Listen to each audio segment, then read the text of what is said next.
Think you know everything about Breaking Bad? Here are 25 fascinating Breaking Bad facts you might have missed. Walter White almost cooked in California.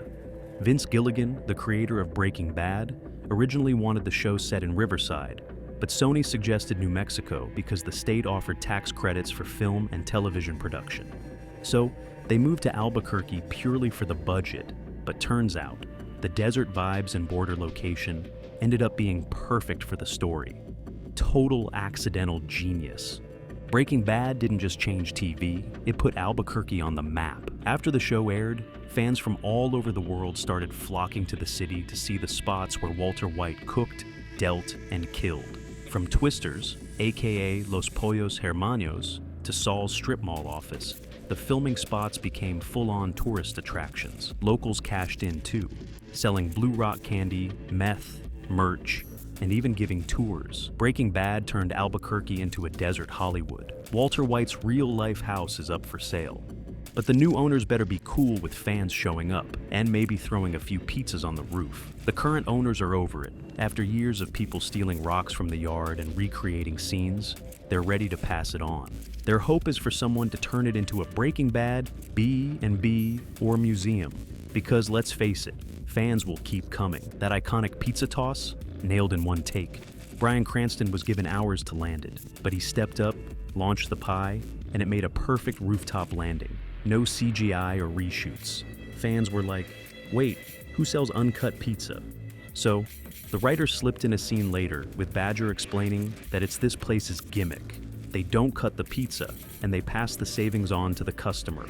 Iconic moment, perfectly executed. Literally, Bryan Cranston and Aaron Paul can actually cook meth. The showrunners brought in actual DEA chemists to teach Bryan Cranston and Aaron Paul how meth is really made. Cranston even met with the head of the University of Southern California chemistry department to nail the science.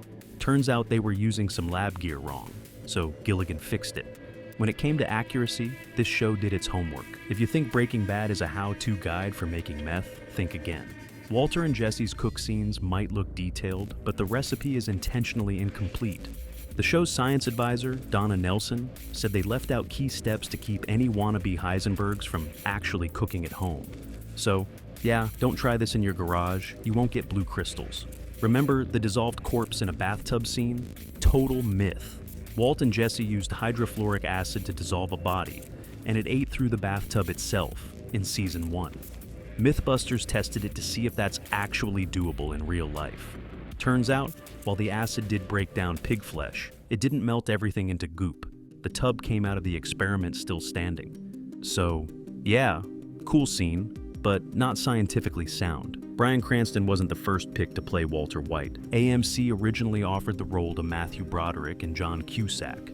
Both said no. Execs weren't sold on Cranston either, since he was mostly known for comedy, but Vince Gilligan fought for him, pointing to Cranston's haunting performance in The X-Files. Scary, emotional, and human. Exactly what Walt needed to be.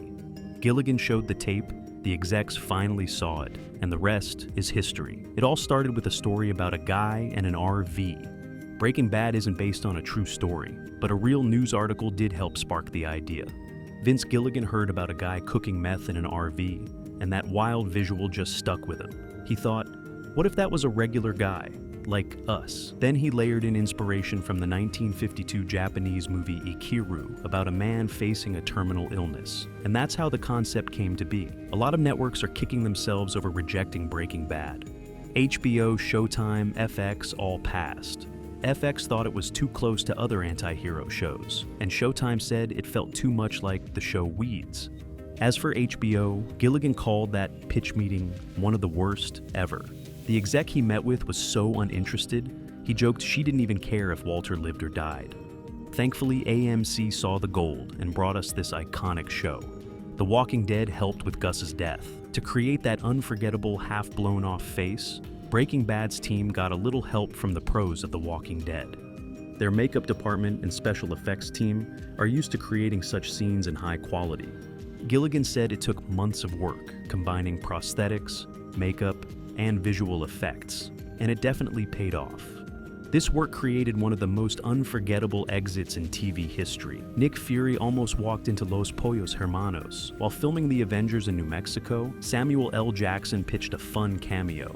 He wanted to walk in as Fury, grab some chicken, and just walk out. But Breaking Bad producers weren't having it. They passed on the Marvel moment, so no crossover. But imagine the fan theories if that actually happened. You can actually visit the SaveWalterWhite.com website. In Season 1, Walt Jr. made a website to raise money for his dad's cancer. Walt Sr. used it to launder drug money by secretly donating to himself. And AMC actually built the site, and it's still online today. Click the donate button, and it takes you straight to AMC's homepage. No meth money required. Jesse Pinkman was supposed to be killed off in Season 1. Gilligan originally planned to axe him by Episode 9, but the 2007 writers' strike cut the season short at 7 episodes. That gave the team time to rethink, but honestly, by Episode 2, they already knew Aaron Paul was too good to lose. Gilligan later said, killing Jesse would have been a colossal mistake. And thankfully they didn't. Jesse became the heart of the whole series. That brutal fight between Jesse and Tuco left Aaron Paul concussed. During filming, Raymond Cruz as Tuco slammed Paul through a screen door, and Paul's head got caught, flipping him hard onto the ground. He got a concussion and had to be taken to the hospital. Cruz said he quickly realized something was off with Paul and stopped the scene. And the take where Paul gets hurt is the one they used in the show. One scene on Breaking Bad left Bryan Cranston in tears. It was the moment Walt watched Jane die in Season 2. To get into character, Cranston imagined his own daughter was choking, and that made the scene hit way too hard. When the director called cut, he broke down crying and went straight to Anna Gunn for comfort. He later called himself a weeping mess, and honestly, same. Ever notice how Marie is obsessed with purple? Totally intentional. Vince Gilligan said the color choices in Breaking Bad weren't just about style. They reflected each character's mindset. Marie sees purple as the color of royalty, and her wardrobe screams control, status, and a little denial. Color was used throughout the show to foreshadow shifts, moods, even fates. Fun fact, Walt's last name is White because it represents blandness and neutrality, at least at first. Breaking Bad left a mark on Bryan Cranston, literally. On the last day of filming, he and a few crew members hit a bar, had a few drinks, and brought in a tattoo artist. Cranston got the iconic bar/ba logo tattooed on the inside of his right ring finger. It's subtle, but every now and then he catches a glimpse and smiles, a tiny tribute to a massive role. Aaron Paul didn't leave Breaking Bad empty-handed, not even close. He straight up raided the set for souvenirs. He's got Gus Fring's fake head, Jesse's first license plate, and even a Heisenberg hat. I would have done the same, honestly. Ever wondered what C10H15N that appears in the intro is?